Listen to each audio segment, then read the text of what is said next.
Very good. Sorry, just as soon as you hit that, something popped up on my screen. Now I can't see any of you fine folks.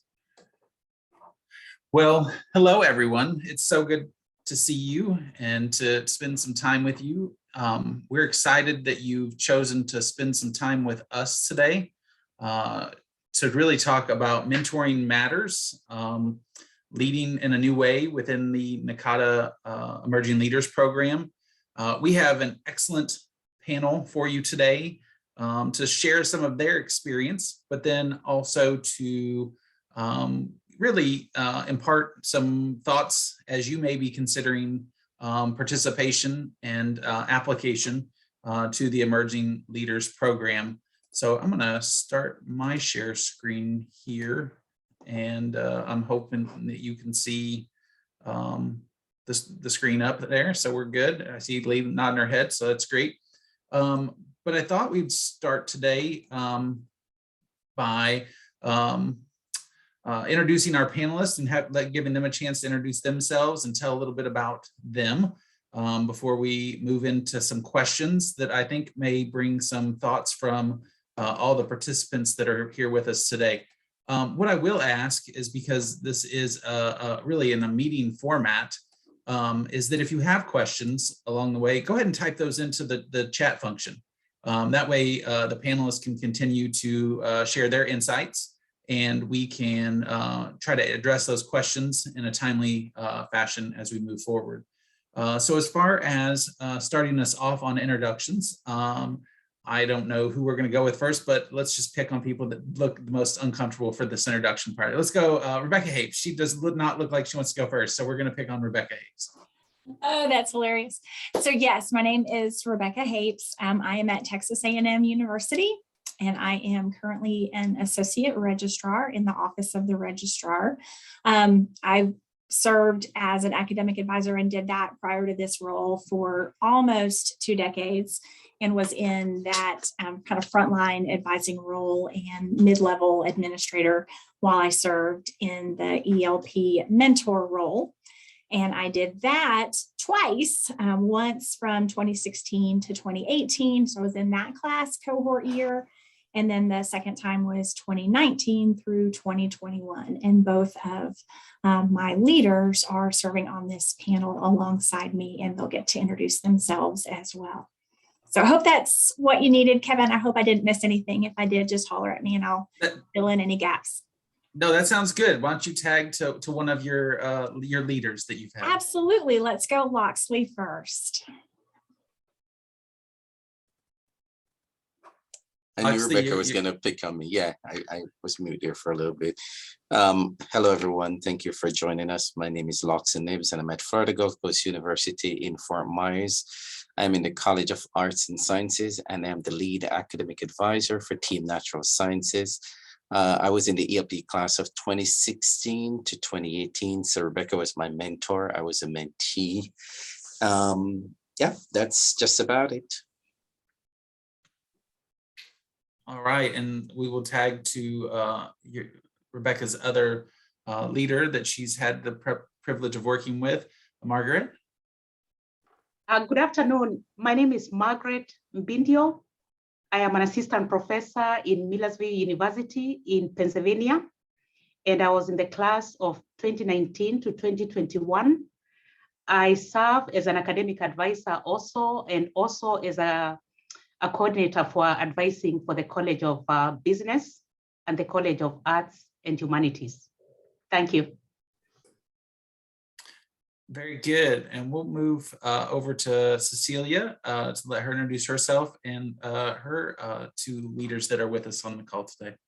Yeah, thanks, Kevin. Good afternoon, everyone. My name is Cecilia Olivares. I am the director of the Transfer Center and interim director of the Discovery Center at the University of Missouri in Columbia.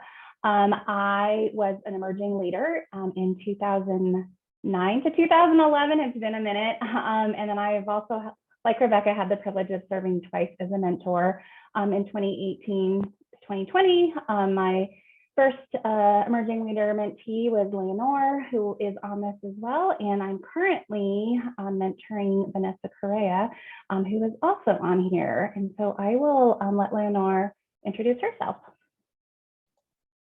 Thanks, Cecilia. I always get those dates mixed up too. But yeah, I served as an emerging leader in 2018 to 20, and I'm currently on the ELP advisory board right now. And my job, I work at the University of Notre Dame. I've been an academic advisor for first year students for, this is my 9th year. And I also direct support on my campus for undocumented and DACA students.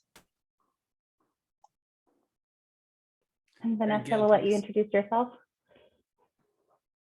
Sure. Hello, everyone. Apologies for logging in a little bit late. Things are ramping up a little bit faster than I expected on my campus. I'm Vanessa Correa. I am the Director of Academic Advising for the Honors College at George Mason University in Fairfax, Virginia. I am a current ELP-er, 21, 23. This is the first time I've actually publicly said it. Looking forward to kind of sharing my experience, and Cecilia is an awesome mentor, just saying. No doubt, no surprise there at all, right? Cecilia is wonderful. And, you know, Lindsay's not here from the mentor side, but Kendall, if you want to do an introduction as well, that would be fantastic. Yeah, great. Good afternoon, everyone. My name is Kendall Walker. I work at Goucher College in Baltimore, Maryland as a success advisor. I love it there. I've been there for, it's about to be 3 years in May. And I am an emerging leader. And I am class of 2021 to 2023. That is really tricky to say, but yeah, I'm super excited. Thank you. Very good. I think I got everybody from the panel side of things that I had on my list. If I miss anybody, throw up the little celebration sign in the corner, maybe. But we'll go ahead and get started with some questions. And just for the folks that are in the room, Leonore mentioned being a part of the advisory board, and you know, we had a conversation about steps to take to really look at answering some questions and maybe getting over that hump, right? Like as far as filling out that application to be a mentor. This program has tremendous individuals that serve as mentors and leaders, and has for many, many years. And so, but I know even from my standpoint of applying, it was like, oh, should I? And I have twice, and I've been a mentor twice. And I will just tell you, it's a superbly rewarding relationship between myself and the ELP leaders that I get to work with. And so we just thought that this may be a good opportunity to push some folks over an edge on an application to say, hey, yeah, I'm going to take a chance on this. I'm going to take that step because I think it'd be really beneficial. So why don't we start with first question for our group, first question on slide 3, so that it's super confusing for our PowerPoint presentation. As you look at your time with the ELP, what is one area that you are proud you took away from the experience? And I'm just randomly picking people at this point, unless somebody wants to raise their hands, but I will pick on Leonore first. How about that? That's fun. I was really thinking about this question, and I don't know if I have one proud moment. I mean, I feel like part of the ELP program, we do a lot of goal setting, and actually the application in itself has like, please, you know, let us know what your goals are. What are you currently doing? What are your experiences right now that you're doing in Nakata that show potential for leadership or is already leadership? Leadership looks like so many different things. So there's no right or wrong type of leadership in Nakata. And it took me a while to kind of to realize that. I applied 3 times before I was selected as an emerging leader. And I learned so much from those first 2 kind of, you know, times where I wasn't selected, and I was thinking, well, what else can I do? So I guess my proudest moment is not giving up in general, and learning from, you know, increasing connections and just asking those questions. Like, that's why we wanted to have this panel presentation today. We're here to answer any questions you guys have. You know, is it enough what you're doing right now? Are you ready to apply? You know, and I just ELP gave me so much courage to make those leaps, and really helped me blossom in the leadership roles I have. Very good. Thank you for sharing. From a mentor perspective, Rebecca H, you want to tackle this one for us? Sure. I was thinking about this, and I think my proudest moments through both of the cohorts that I was involved in really had to do with watching my leaders succeed. And each of their successes looked different because their goals, as Leonor said, their goals were different. But it was really supporting them through their journeys and watching them check off their goals and reach their milestones and succeed even more and beyond what they had set for themselves. And so that made me proud to even be a part of their journey and support them along the way. So that was really an enjoyable part of this experience for me, is to help support them through their journey, help answer questions for them, guide and direct them and give them more information when they needed it, if they needed it, but really be there as sort of their encourager, their supporter, their cheerleader, and just be with them as they knock down one goal after another through their success in this program. Right. I think that sometimes people think about the commitment that we make in spending time with, and don't often think of the commitment that we, or the opportunity that we have to spend on this wonderful journey with these leaders that are just accomplishing goal after goal in this process within their success in Nakata, which is just a fantastic opportunity. Cecilia, anything to add there from a mentor perspective? And we'll finish up with one other leader perspective.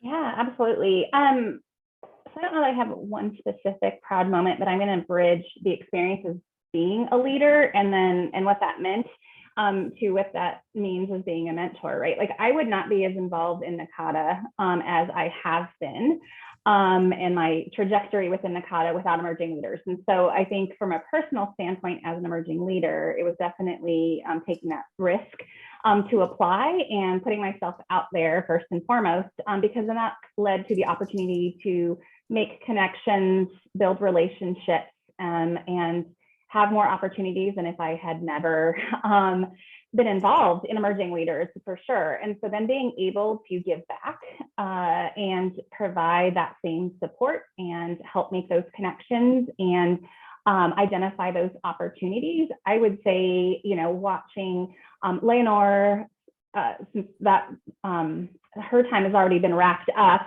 but watching Leonor find her place in Nakata, especially around the DACA and undocumented students and the presentations that she has done, the pre-conferences, and the building out of resources to help our advising community around that particular student population, in addition to just being a wonderful person and getting to build on that relationship, and now having that chance to watch Vanessa craft her goals and find her path. I think that is where the opportunity to give back is probably where I'm most proud, but seeing that come through other Nakata emerging leaders is what it's all about.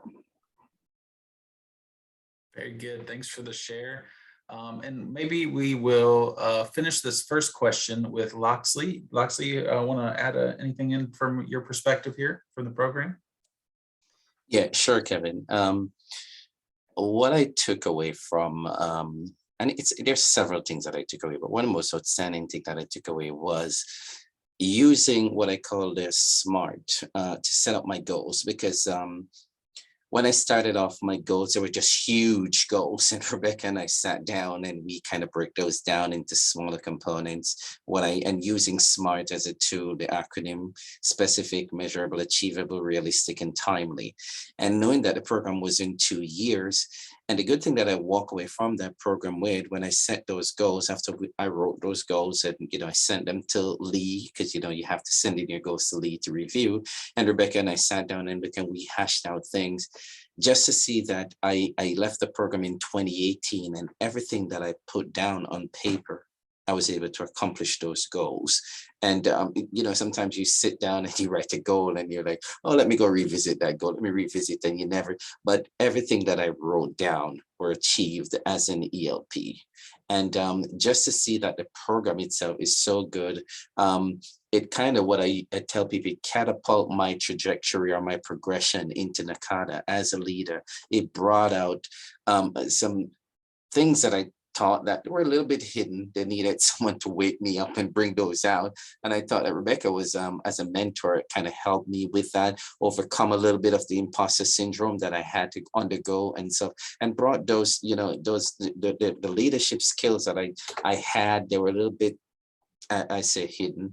And working with Rebecca, those just came to light as a mentor and having her guide me through the process.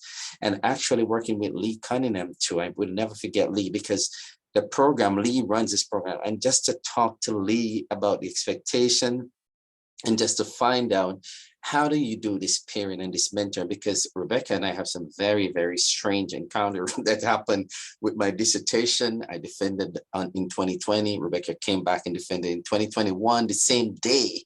It's very strange. And our pairing, I cannot even explain the unique pairing that Rebecca and I have done, the things that we have done together as a leader, as a mentor and a mentee. It's phenomenal. There's so many things I have to say about this program.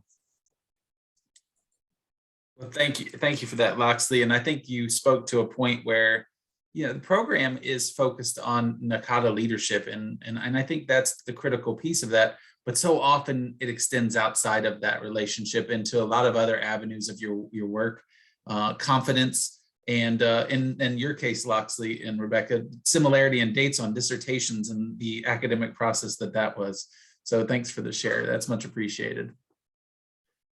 So let's look at question 2 here. ELP mentors on the panel. Can you talk a little bit about your time commitment and balancing support to your ELP leader in their journey? And I do have a follow-up for the emerging leaders within this as well. But we will start with Cecilia on this one, if that's okay. Yeah, I'll talk about kind of the time commitment after kind of the orientation process, right?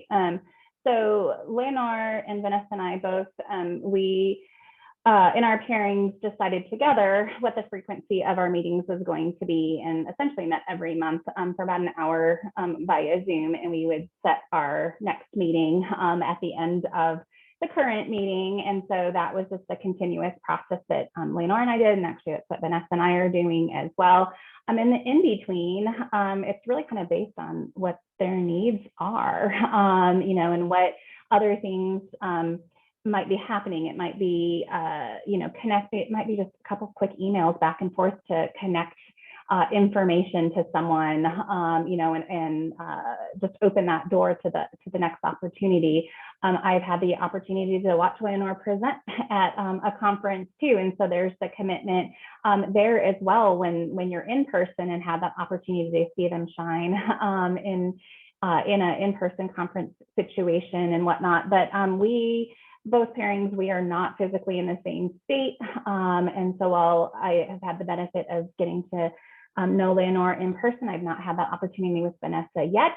And so, that time commitment looks different when conferences are in person versus virtual, and how you connect and whatnot. And so definitely the conference time with orientation is really helpful. And that's typically when there's been a little bit more time commitment in a short amount of time, right? When we're all sort of together as an ELP class. But the in-between times, it's really what we make of it.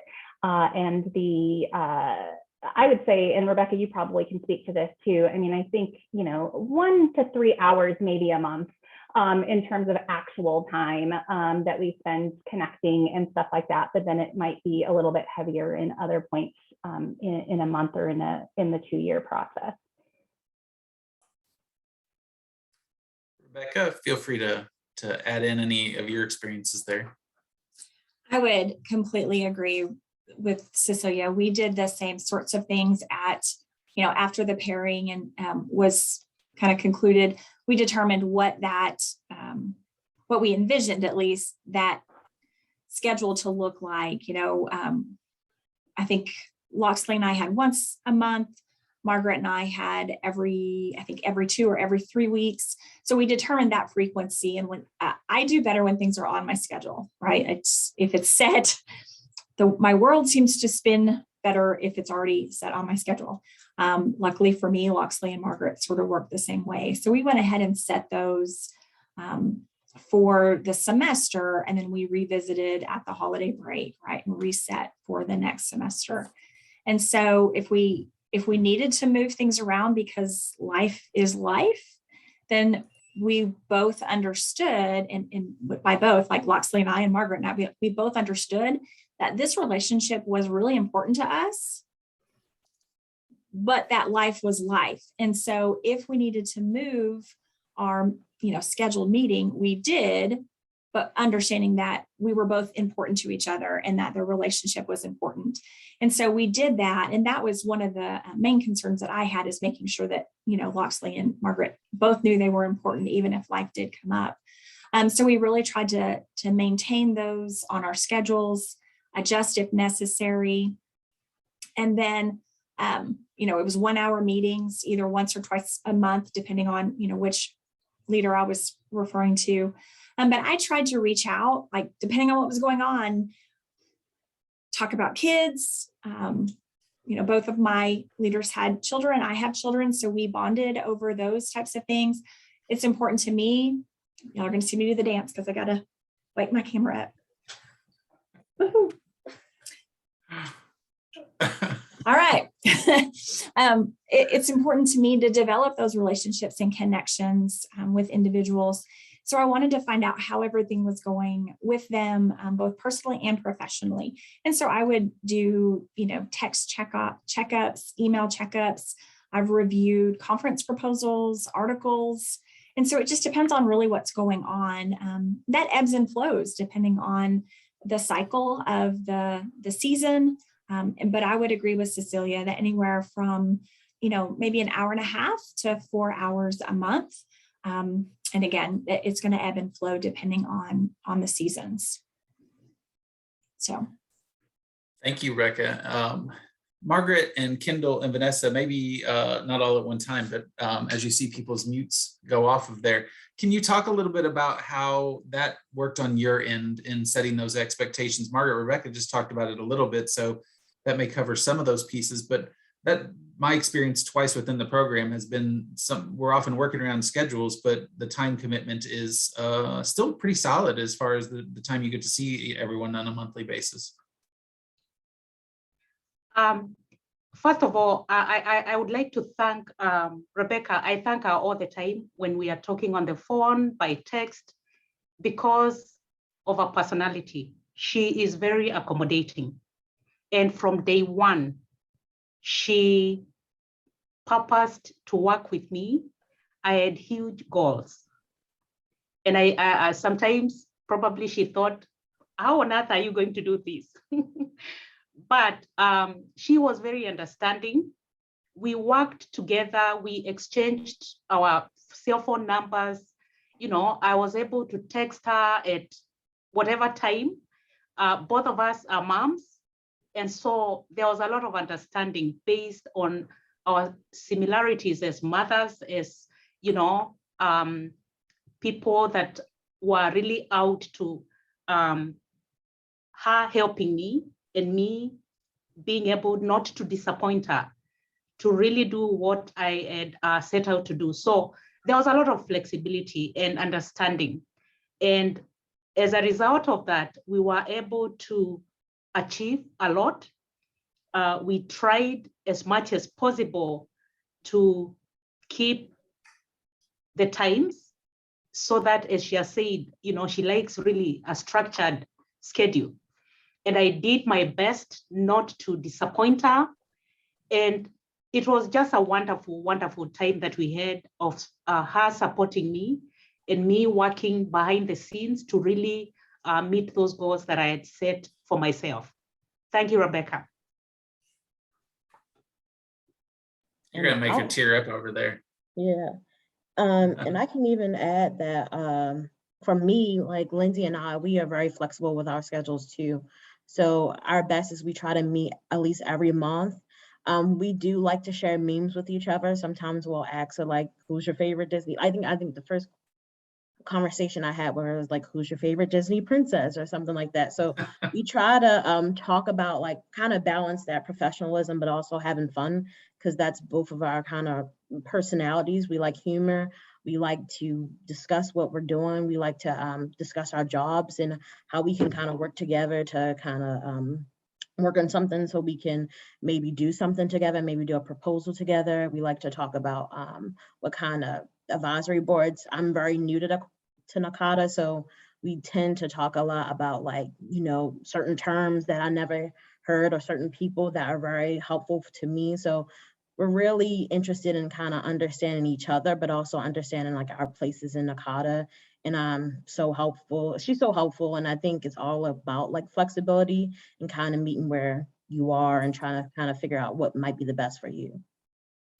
Kendall, we can't let you go without the answer to what is your favorite, or who is your favorite Disney princess? I don't even know. Like I told her, I was like, I don't even know. But one of my favorite ones that I truly love, and I think, I don't know, I just like love Belle because I love to read. And I feel like my mother loved Belle and I love Belle. So I think Belle is probably one of my favorites. But I actually said Simba, even though Simba is not a princess. I was like, I do love the Lion King. Lion King is literally my favorite. So I was like, Simba and Nala, I guess, is my favorite. I can say I did not see Simba coming from that answer. So well played, well played. Yeah. And Vanessa, do you have anything to add to this particular question? Just agreeing with what everyone has said in terms of flexibility and understanding that this is really for us to really kind of think about not just how we want to contribute to Nakata, but how do we want to, how do we want to improve ourselves in terms of being a leader? And for me, a lot of that is breaking past the imposter syndrome and really kind of feeling like I can actually do this. And so Cecilia has been there for me in so many ways, because it's been a tough few months or 2 years, but really it's been a tough few months. So that flexibility in scheduling, knowing kind of the overall goal has been just so meaningful for me. And it seems like we also have our busy times right around the same time as well. So if we have a time scheduled and we aren't able to do it, we can reschedule, and then it's support both ways. So it's not just, it's like, hey, you know, best of luck with this or best of luck with that, or hang in there. So it's flexibility in schedule. It's also that care. I have to say that that's really one of the best parts about the program, and also lends to that flexibility that's needed. I mean, the care that I've seen with Cecilia, the care that I've seen with Lee, who I've known forever. I'm so grateful for that as well. And also just the care of everyone in the program has just, at least for me, as someone who tends to be introverted and shyer and kind of struggle with that like imposter syndrome, it has really helped to see that it's okay if I've got, you know, 100 things going on, we can reschedule, or it's okay if I'm having a really rough day and I break down in the middle of a meeting, like, you know, that there's that support that's there. There's a realness to it that I have to say is so refreshing, and is one of the reasons why I'm really looking forward to kind of what the next, you know, year and a half is going to look like. Very good. Thanks for sharing that. I did see a couple of questions came through, and Leonora may tag team on this with me a little bit.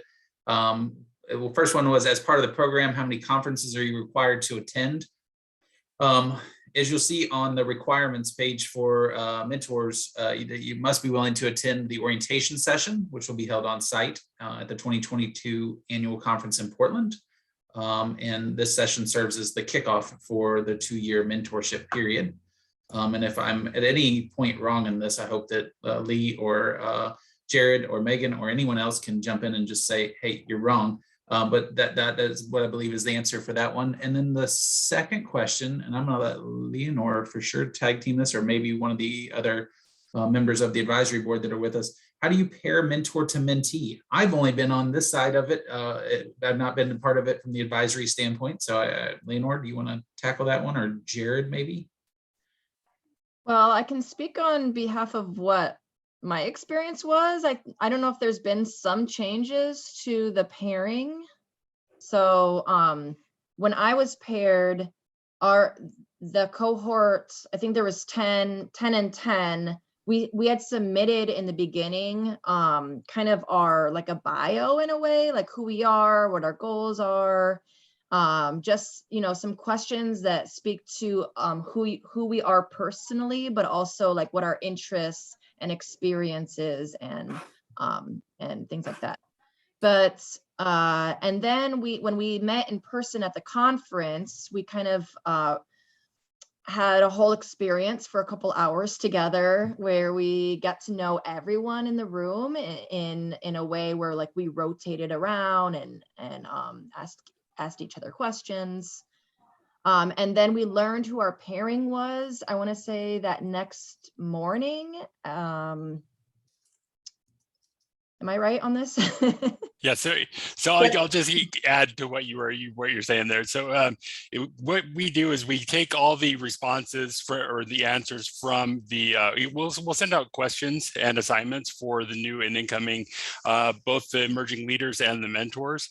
And so when we get those responses back, we can start to get to know people's personality and see who might gel together really well. We also use our Zoom meetings before the conferences and before the pairings to see, you know, get a feel for people's personalities. And then we will send out information to the both the mentors and the emerging leaders on who you think might be a good fit, and see if there's some natural pairings there that exist based on goals and what the mentor's background might be and how they might be able to assist the new emerging leaders come in and ultimately accomplish their career goals and their goals within the association. And so I think that there's a lot that goes on in the background there, but it's all stuff that is done with the intent of making sure that you're connected with the right people and that your pairing goes as smoothly as possible and both of you get the most out of the pairing possible. So I will say that, and Jared spoke to this a little bit, when after you're selected for the program, there are assignments and homework. And sometimes you have that moment, you're like, oh, another thing to my plate. Let me just say that the homework and assignments are actually kind of fun. They really make you think about the things that you are as a person. And so maybe some self-reflection and self-evaluation before you're going to put that out there for the consumption of the program as a whole is kind of a fun thing. And I will say that having done it twice, my answers changed over periods of time. And I felt that I had grown as a person and as a Nakata professional. And so it was a good little activity. So I promise the homework is not, physics or calculus. It's not that, right? It's a little easier than those things. A lot of it is, I was just going to add, a lot of it is just us getting to know you and getting to know what your goals are. That might not be, I mean, sometimes Zoom is not, everybody's favorite tool at this point. I think a lot of us are done with this platform and, dread coming to these types of meetings. But I mean, really, it's a way for us to get to know you, and it's a way for us to get to know, the homework assignments are a way for us to get to know your personality through that as well. So if you're not really an extrovert, like the Zoom meetings aren't really great for people who are more introverted, right? So it's a way for us to still get to know you by even if you're not really chatty in these types of environments. So it's a lot of fun for everybody, I think, to go through that pairing process and to see who you get paired up with. I think it's just a lot of fun. So yeah, just wanted to add to that. Sorry, Kevin. No, very good. I'd just jump in there, Kevin, if you don't mind. I would just want to add that the program's getting ready to celebrate its 15th anniversary. And over the course of those 15 years, a lot of these processes have changed because part of the evaluation that the emerging leaders and mentors do includes feedback about the program. They evaluate their own progress, but they also evaluate the program. And we listen to those. And we also look at what's going on in the world and what's happening out there. So as Leonore said in her class, they didn't find out until they were actually together at conference. But this current class, Vanessa's class, I believe, found out before orientation who they were paired with, because they were doing it in a Zoom environment completely, because it was, you know, in the height of the pandemic. So the program is flexible in terms of what's going on in the year, in the time, and what people feel their needs are.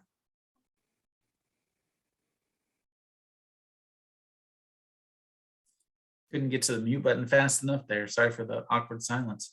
We'll go ahead and move to the third question. And really, any of the panelists, I think, can apply or answer this question. Maybe we will start with Loxley, but what advice would you give to a Nakata colleague who's on the fence about applying to be a mentor? That they will never know everything about Nakata. It's a learning process. You learn as you grow, and don't have any fear about, you know, doing it.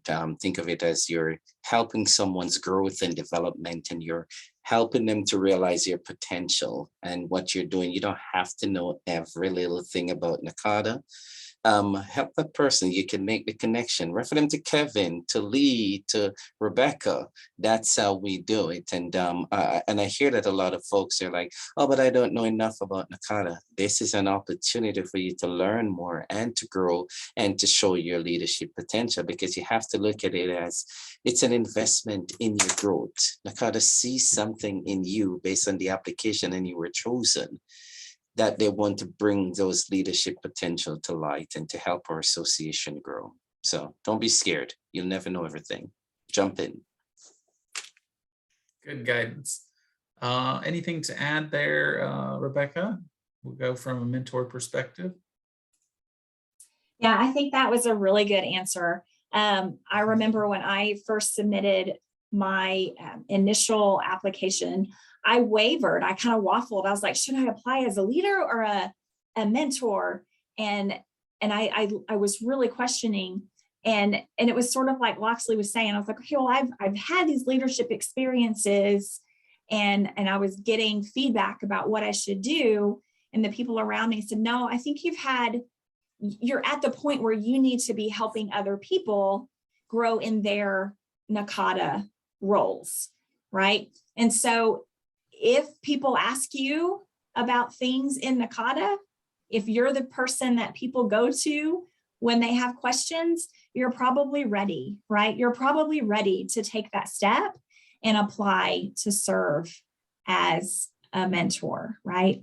So think about whether or not you're that person for other people. And if so, you have to have the confidence in yourself and kind of take that imposter syndrome and smack it away, right? Which is what I was dealing with at the time, right? I readily acknowledge that and still face that in some instances, in some spaces.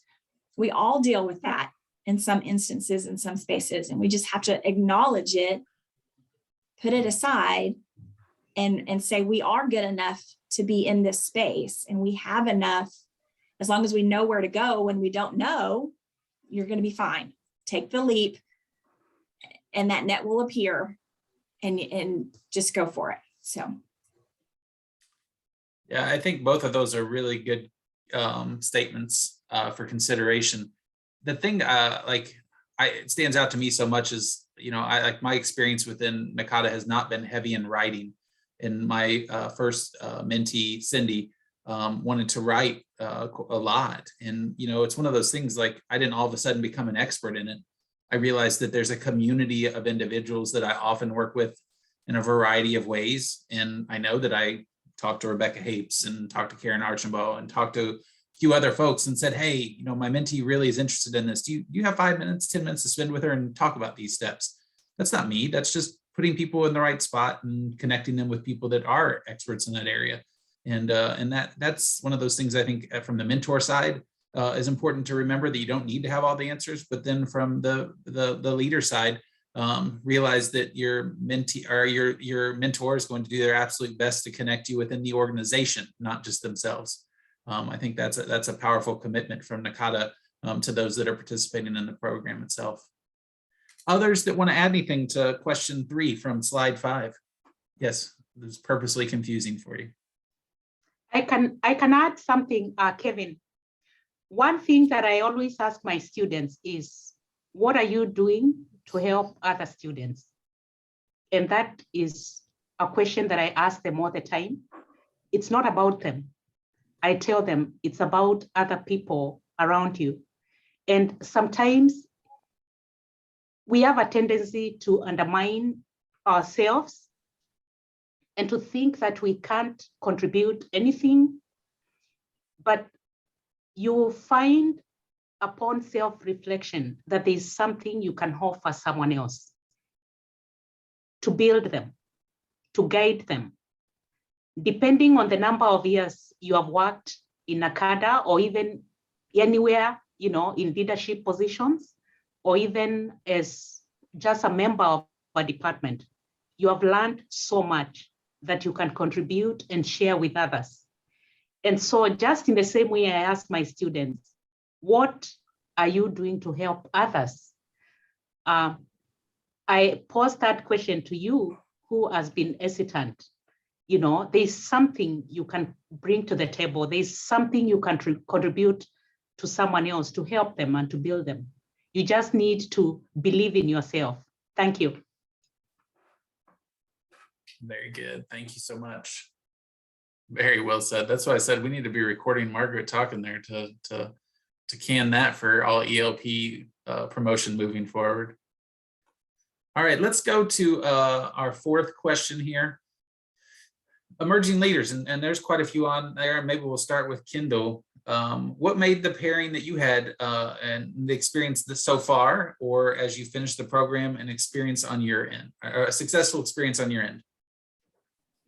I think it was a great pairing. And I think the reason why it was is because I actually reached out to Lindsay before we were even paired together.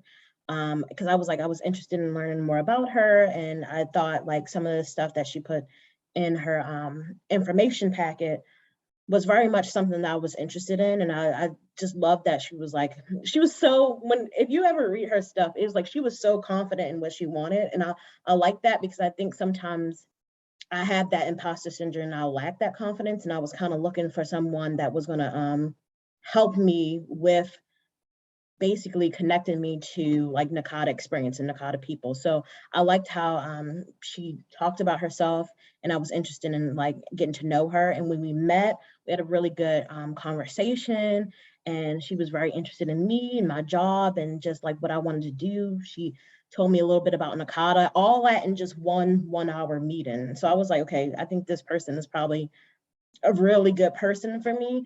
I don't want to just like be like, oh yeah, this is my person, but like I already felt that way when we had first met. And right now it's kind of the same. What we had talked about before we even met is still the same as we're mentor and mentee. So it's really good to have that kind of pairing, and also just to talk to her about the same things that we've always talked about.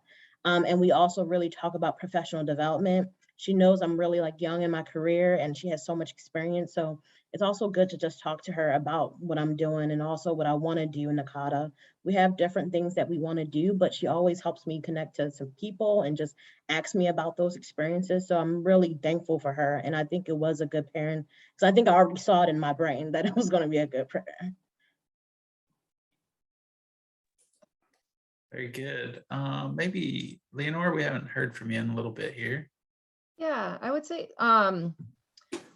Cecilia really helped me understand better the whole structure of Nakata, because it can be, I'm still confused about some things like all the time. But we also, when we go through the training or like the pairing and that whole orientation, it was really helpful to like actually get, go through as a group what Nakata structure looks like and different ways to get involved. But I think the unique thing about having a mentor that got to know me is that Cecilia could suggest to me, like, we'll have, look into this advisory board or look into this committee. So like I my expertise is in DEI type of work. So I joined the Inclusion and Engagement Committee, and that was really good, 2 years on that committee. And right now I've been getting a little bit more into publishing lately. So I joined the Publications Committee. Yeah, so I guess that's just it. The biggest reward, I guess, would just be someone getting to know you, and not just the work you do, but your personality and where you could shine within Nakata and really give your voice, right? That's kind of what the ELP is about, bringing diverse voices into the conversations in this association. And Vanessa, do you want to add how things are going on your end and just that first, you're about a year into, well, nearly a year into being selected? Sure, absolutely. And it just occurred to me that I have that for all of the previously mentioned reasons, I haven't met with Cecilia since December, but we have still been in touch in between.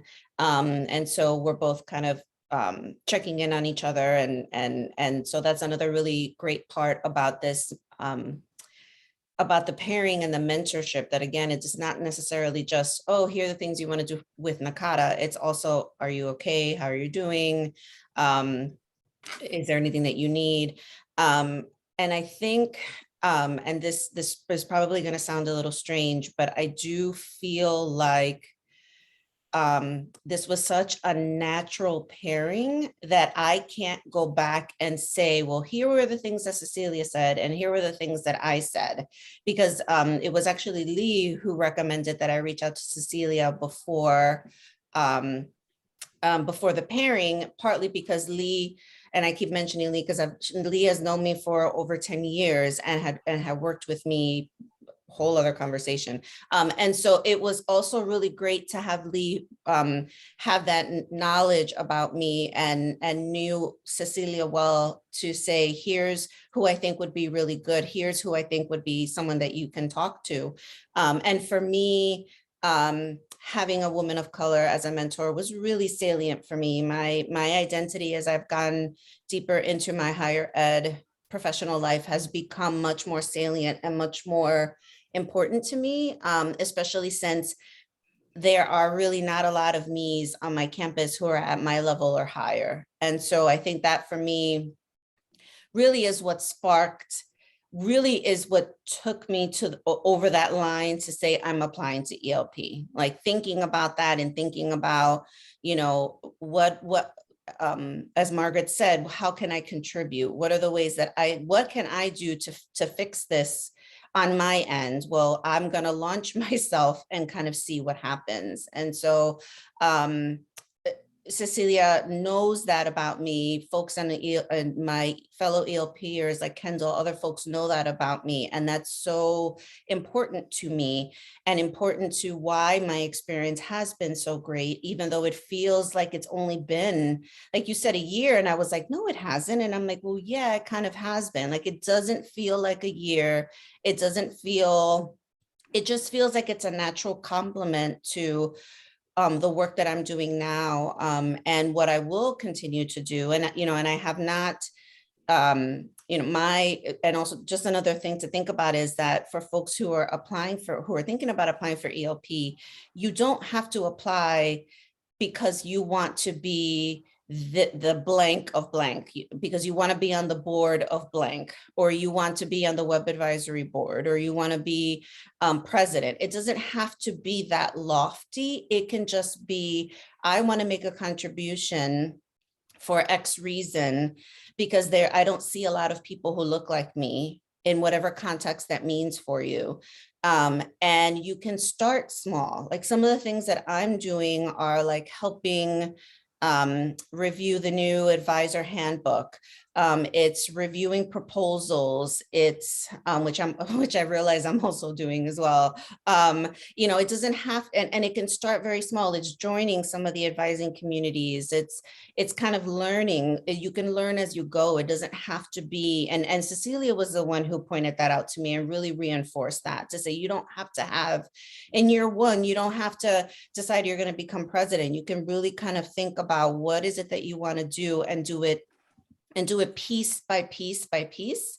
And even in some of the goals that I mentioned to Cecilia, I'm already starting to see how I can build my own way and build my own path. And I'm super excited and super stoked. And honestly, this is just a really great opportunity for you to look inward as well, again, to see what is it that you want to do, how do you want to contribute, and who can help you. There's like a team of people, including your mentor. And again, Cecilia taught me this too. And I also saw it with my own eyes. It's a team of people. It's not just one person or two people. It's like you've got a community of folks who have your back and are helping you in this process.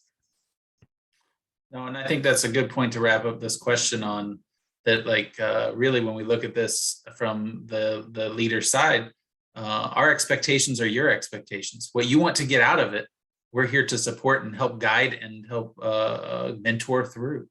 And so whatever those may be is the impact that we're excited that you're going to have within Nakata. So I think that that's a good way to transition a little further. I did include, and Lee had put the requirements of, or the specific mentor requirements, the website that was there. If you're just happen to be on a computer or scanning somewhere, feel free to use this. I don't know that I saw any other questions or final thoughts that came through. We'll for sure take questions in the chat from the panel themselves. Any final thoughts for those in attendance or the future recording? Don't everyone go at once, please. I'll just add one more thing. If you're hesitant about applying as a mentor specifically, and Kevin, I don't think we've ever shared this, but a couple of us were like, let's apply together.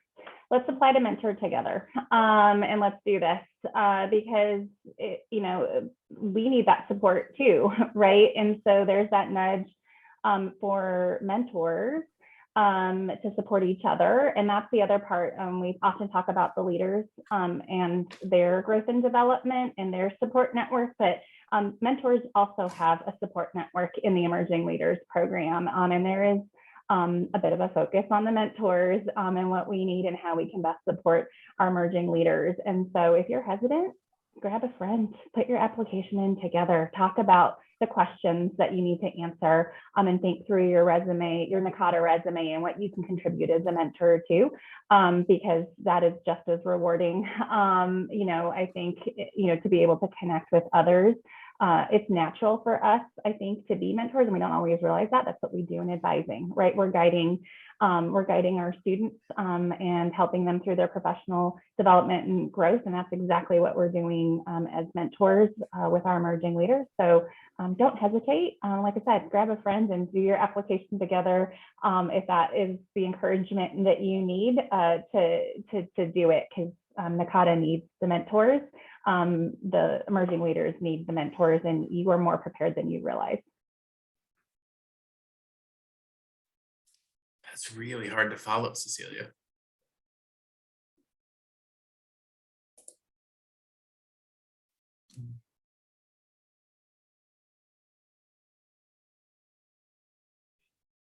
Oh, Rebecca, you're getting cursed at in the chat at this moment.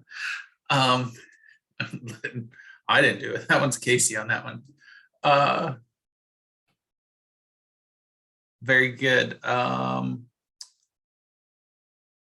Yeah, I would just add, and I didn't see where that came from, as far as the commitment and finances from the mentor's perspective.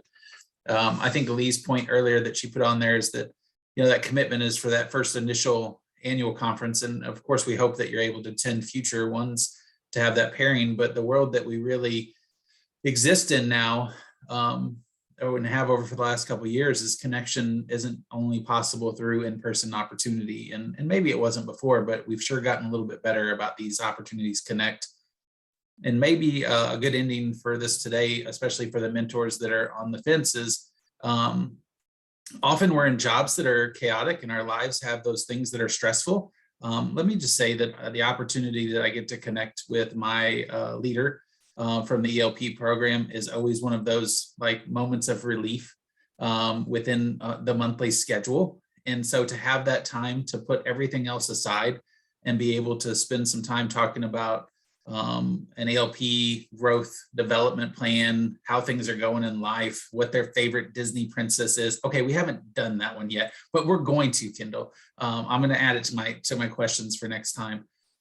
Those really are just tremendous opportunities for us as professionals. And, you know, it's just such a wonderful opportunity within the association itself, that if you're just on the fence at all, apply, right? Put that application in there, give it a shot, because I can promise you the impact that you're going to experience is going to go beyond that of what you have with your pairing. You really become part of a bigger community, and that's an ELP family that is much bigger than the 20 people that are selected year by year. As much as Cecilia and Rebecca and I are glad to have 2 leaders that we've had in our time frame, we're also really hopeful that this program continues to grow and that folks continue to apply to be mentors, so that they can have the experiences that we've had. Any other last comments? I know we're running out of time.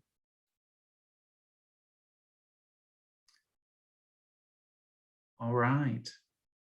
Well, thank you. Kevin, I just wanted to say to folks who are out there thinking about it, it is not an intimidating process at all. I can tell you that. Just jump in and just do it. Honestly, after you get involved, it's just going to feel so natural. So please, I know there's a lot of talks out there about people ELP are elite. We are no better than the other. Just jump in. And if we are elite, become a part of the elite. This is your time.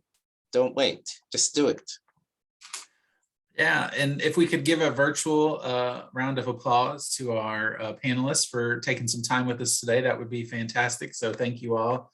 It was so good to see so many wonderful and familiar faces as well within the room. So if there's nothing else, thank you all for attending, and we look forward to seeing those applications to be a mentor in the ELP.